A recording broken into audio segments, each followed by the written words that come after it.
नमस्ते मित्रों, राम राम। आप सभी अपने कार्यों को कर रहे होंगे। मन में कई बार विचार आते हैं और जब विचार आते हैं तो कुछ प्रकटीकरण होता है। आज हम संक्षिप्त चिंतन कर रहे हैं। चिंतन का किसी एक नजरिए से विश्लेषण नहीं कर रहे हैं। जैसे ही ये शब्द लिखा हुआ है, ये अगर कहीं पर प्रकाशित होता है, प्रदर्शित होता है, तो मन में कई तरह के भाव अलग अलग वर्गों के मन में अलग अलग दृष्टिकोण से आ जाते हैं। भारत की आज़ादी से हम बात करें तो 1947 के बाद का समय, 26 जनवरी 1950 को जब संविधान लागू हुआ और आज 2023 चल रहा है, आज़ादी की 75वीं वर्षगांठ हम सब अमृत महोत्सव के रूप में मनाने जा रहे हैं। मुझे ये लगता है कि इस पर हम चिंतन करें। आरक्षण बंद होना चाहिए, नहीं होना चाहिए, उस पर बात नहीं कर रहा।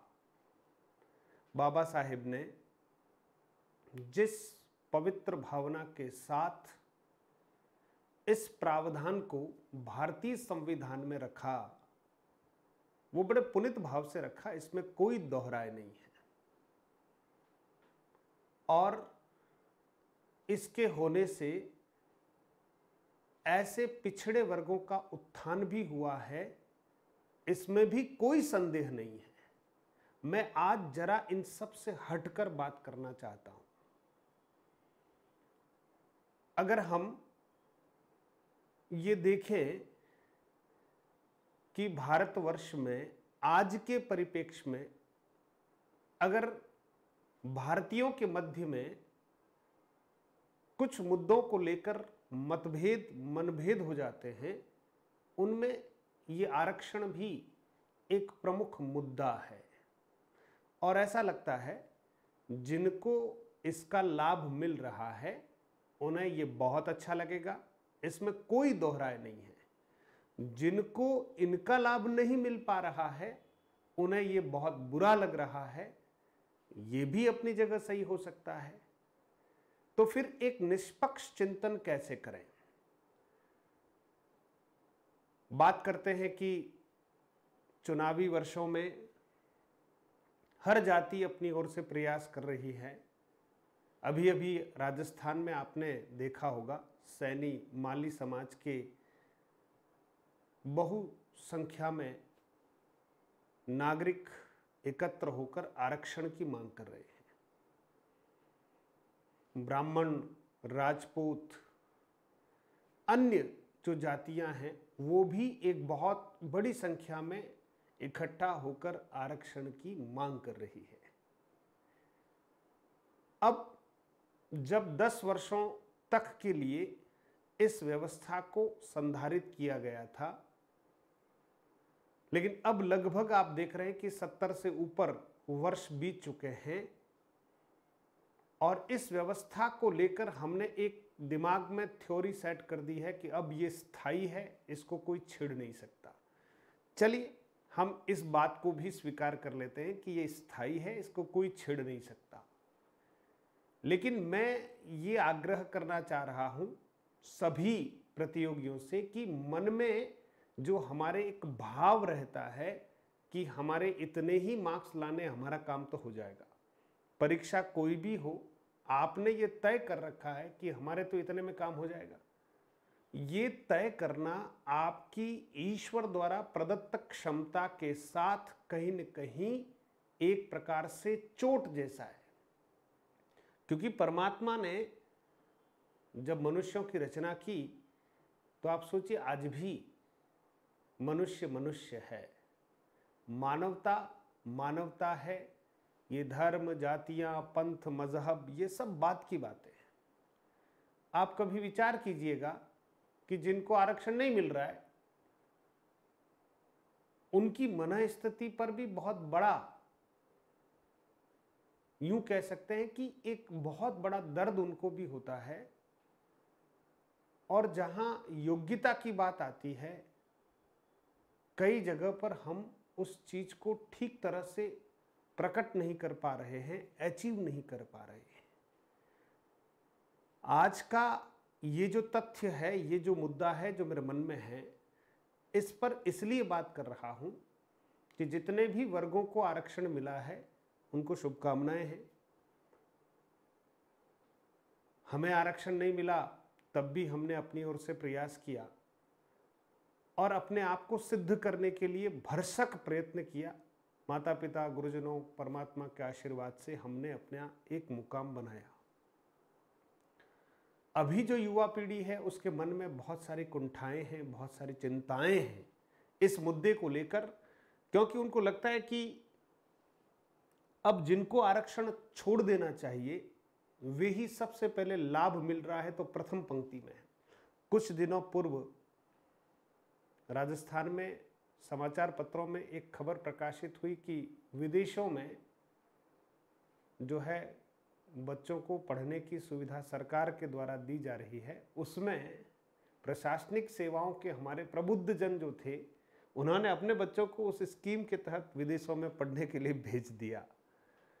अब आप सोचिए, जिन वर्गों को, हमारे यहाँ जनजाति वर्गों को, अनुसूचित जाति को और अन्य जो वर्ग हैं उनको आरक्षण का प्रावधान है। आज ये भी बहुत सुकून सा महसूस होता है कि एक ही परिवार में 7 जने नौकरी पर हैं, किसी परिवार में 6 जने हैं, 6 ही नौकरी में हैं, अच्छे पदों पर हैं। बधाई।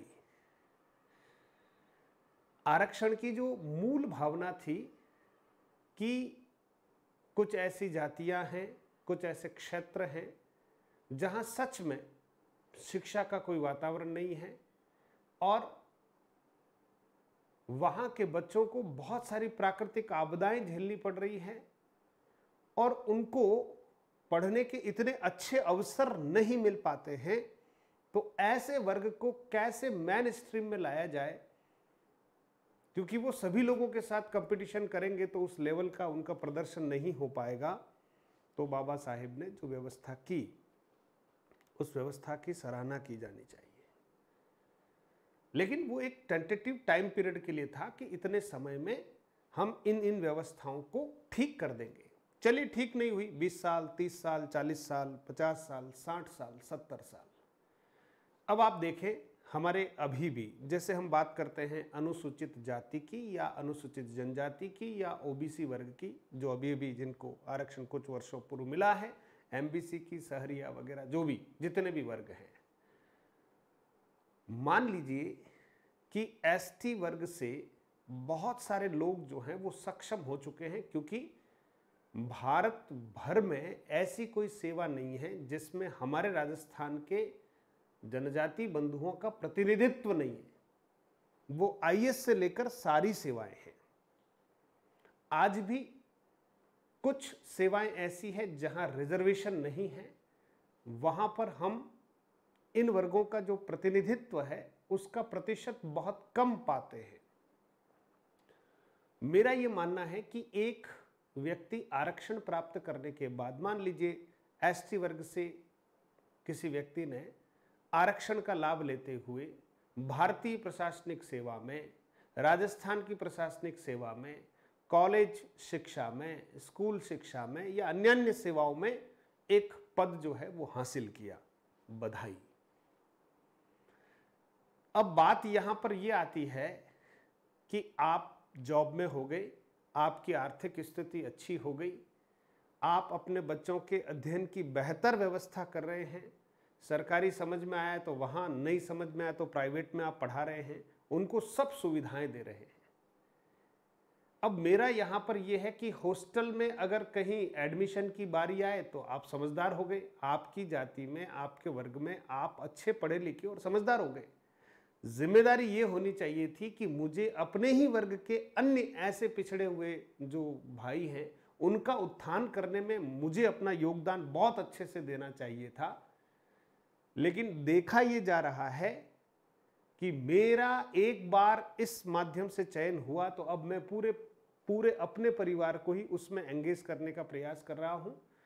मेरी सैलरी, मेरी आर्थिक स्थिति, मेरे पास जो संपदा है वो बहुत अच्छी हो गई है, लेकिन फिर भी मेरे मन में वो मोह नहीं निकल रहा है। तो मेरा आग्रह इतना सा है कि जिनको आरक्षण छोड़ देना चाहिए, 2014 में जब केंद्र सरकार में भारतीय जनता पार्टी की सरकार आई मोदी जी के नेतृत्व में, मोदी जी ने एक अभियान छेड़ दिया कि भाई अब वो महंगाई कितनी बढ़ी नहीं बढ़ी, इस पर मैं विचार नहीं कर रहा हूँ, न मैं इस पर कोई टिप्पणी कर रहा हूँ, और न कोई ये वीडियो बनाने का कोई राजनीतिक उद्देश्य है। चिंतन लिखा है, हम चिंतन करें। चिंतन इसलिए करें कि हम सब भारतीय हैं। आपको लगता होगा कि जातियों और धर्म के नाम पर जो लोग लड़ाते होंगे, मैं उनसे अलग अपनी राय रख रहा हूँ, है ना, क्योंकि लड़ाई का विषय नहीं है, आप अपनत्व का विषय है, समझदारी का विषय है। इस पर बहुत शांत मन से चिंतन होना चाहिए। और चिंतन वो लोग नहीं करेंगे जिनको लगता है कि यार ये तो मेरे सीधे सीधे मेरे हितों के खिलाफ है। तो इतने स्वार्थी न बनकर कुछ अपनी कम्युनिटी के लिए अपने स्वार्थ को त्याग दें। अपनी कम्युनिटी के लिए कह रहा हूं। आरक्षण छोड़ने का तात्पर्य नहीं कि आप आरक्षण छोड़ देंगे बिल्कुल और किसी अन्य वर्ग को आरक्षण दे दें, मैं ऐसा भी नहीं कह रहा।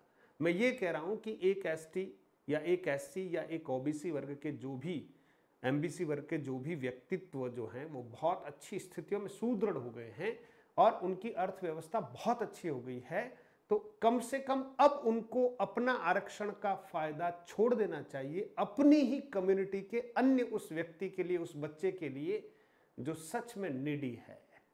कहने का तात्पर्य समझें आप कि आप ही के वर्ग में जो अन्य बच्चे कमजोर हैं, अन्य घर कमजोर हैं, अन्य व्यक्ति कमजोर हैं, उनको अब आप आगे लाइए और आप अपनी ओर से अपनी संतानों को जो आरक्षण देने का काम हम कर रहे हैं, क्योंकि एक आईएएस का बेटा भी आरक्षण मांगता है और वो आरक्षण का लाभ ले रहा है ना। एक डॉक्टर है और वो अपने बेटे बेटियों को भी नीट वगैरह में उसी आरक्षण से सेलेक्ट करवाएगा, है ना। जो एससी कैंडिडेट हैं वो अच्छी जगहों पर बैठे हुए हैं, सब घर में अच्छी जगह, अच्छी सैलरी उनको मिल रही है, लेकिन वो अपने बच्चों को भी हॉस्टल चाहते हैं, छात्रवृत्ति चाहते हैं और आरक्षण छोड़ना ही नहीं चाहते हैं।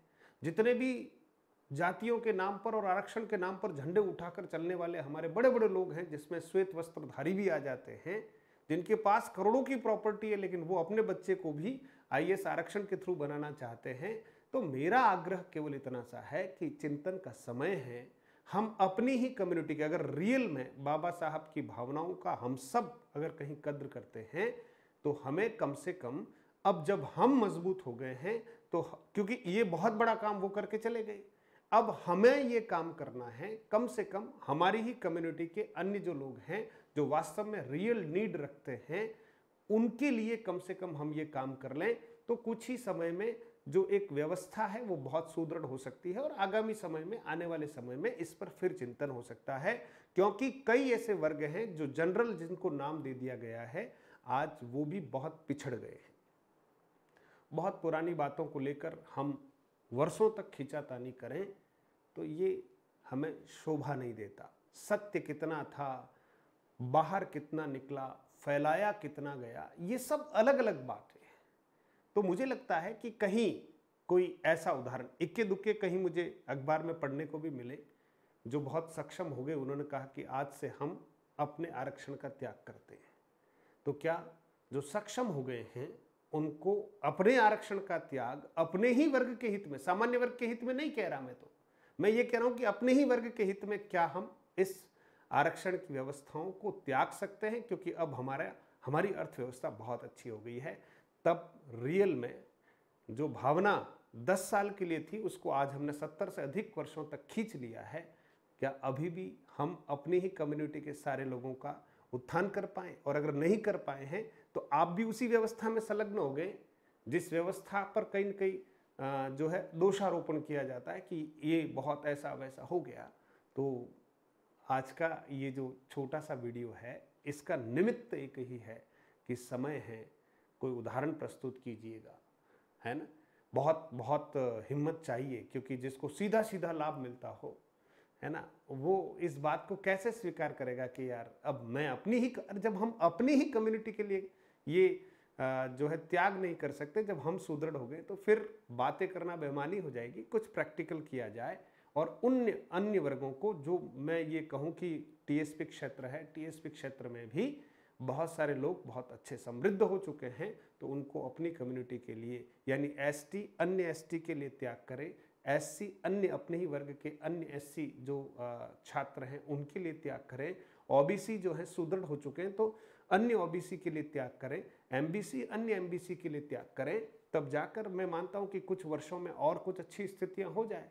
और समय के साथ आर्थिक आधार पर आरक्षण की जो मांग है वो भी जायज है, क्योंकि दूसरे जो वर्ग हैं उनमें आज जो सिलेक्शंस का रेशियो है वो बहुत कम हो चुका है, क्योंकि रोस्टर आदि कई ऐसी प्रणालियां हैं जिनकी वजह से बहुत मेहनत करने के बाद भी अनारक्षित वर्ग की सीटें दिखती तो है, लेकिन रोस्टर प्रणाली की वजह से उनको वो पूरी सीटों का लाभ नहीं मिल पाता है। तो चिंतन हमें निरपेक्ष होकर करना चाहिए। आपके सुझाव सादर आमंत्रित हैं। मैं बहुत खुले मन से इस बात को कर रहा हूं, और ये कोई राजनीतिक मंच नहीं है, ये उदाहरण प्रस्तुत करने वाला मंच है। इसलिए आप कोई ऐसा उदाहरण प्रस्तुत करें, अपने विचारों को बहुत उन्मुक्त रूप से कमेंट बॉक्स में लिखें, क्योंकि ये न तो आरक्षण को बंद करने की बात की जा रही है, न कोई चालू करने की बात की जा रही है, न किसी के हित पर कोई कुठाराघात किया जा रहा है, लेकिन कुछ चीज़ें ऐसी हैं जो हम जानते हुए शायद नहीं कर रहे हैं। तो हो सकता है कि हमें समझ में आ जाए और कोई सार्वजनिक रूप से त्याग करे कि आज से अब मुझे आरक्षण की आवश्यकता नहीं है, मैं अपना आरक्षण नहीं लूंगा, तो कम से कम मेरी ही कम्युनिटी का कोई एक नीडी व्यक्ति जो है वो सुदृढ़ हो जाएगा, भारत सुदृढ़ बनेगा, और हम सब मिलकर जिस भारत की कल्पना करते हैं उसको थोड़ा मजबूत बनाएं, आपसी अपनत्व के साथ चलें और एक दूसरे के उत्थान में सहयोगी बने, एक दूसरे के विकास की यात्राओं में सहगामी बने, अवरोधक नहीं। मैं यहाँ से पढ़ा रहा हूँ, मान लीजिए मैं जनरल वर्ग से हूँ, तो क्या मेरे हजारों हजार जो आरक्षित वर्ग के प्रतियोगी, क्या मैं उनको अलग से कुछ ऐसा ट्रीट करता हूँ? नेवर एवर, क्योंकि मैं शिक्षक हूँ, सही और अच्छी बातों को आप तक पहुँचाने का दायित्व रखता हूँ। किसने दिया ये दायित्व? ये एक पद ही ऐसा है जो स्वतः दायित्ववान होता है, कोई दो या ना दो, लेकिन शिक्षक को बहुत मर्यादित रूप से अपनी बातों को रखना होता है और समाज को कहीं न कहीं सही दिशा में ले जाने का एक सकारात्मक प्रयास करना होता है। तो मेरी बातें जो हैं वो आप तक पहुँचे, आपके भीतर एक जागृति आए, आप सामर्थ्यवान बने, आप इस समर्थ भारत के समर्थ नागरिक बने, और सबसे पहले हम सब चीज़ों से ऊपर उठकर एक अच्छे मनुष्य हैं, और भीतर जो आत्मा है वो परमात्मा का प्रतिनिधित्व करती है। परमात्मा को मानने वाले लोगों के लिए भी यही संदेश है, जो नहीं मानते हैं उनको भी जो है ऊपर से भले नहीं मानो, अंदर कहीं कहीं उनको भी मानना ही होता है, और वो भी मानते हैं। इसलिए आप सबके लिए बहुत सारी शुभकामनाएं हैं मित्रों, और किसी मुद्दे पर हम चर्चा करेंगे। तब तक आप सब तैयारी करते रहें, अच्छे मन से तैयारी करते रहें, और कोशिश करें कि हम अपने समाज का, अपने परिवार का, अपने राज्य का, गांव का और अपने राष्ट्र का नाम हम रोशन करें।